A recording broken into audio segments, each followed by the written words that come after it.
એસએમસીએ દરોડામાં 17,260 વિદેશી દારૂની બોટલ, 2 વાહનો સહિત કુલ 95.30 લાખનો મુદ્દામાલ ઝડપાયો। ગળકોટડી ગામે એસએમસીએ દરોડો પાડ્યો હતો। ગળકોટડી ગામના ખુલ્લા ખેતરમાં વિદેશી દારૂનો જથ્થો ઝડપાયો હતો।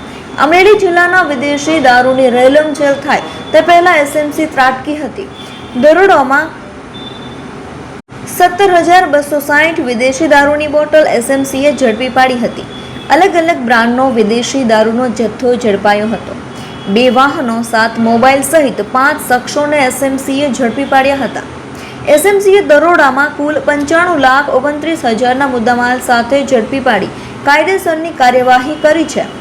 વાહન ચાલક, માલિક, ડ્રાઈવર સહિત અન્ય 5 ફરાર આરોપી સામે કાર્યવાહી કરી છે। કુલ 10 શખ્સો સામે બાબરા પોલીસ મથકમાં ગુનો નોંધાયો છે।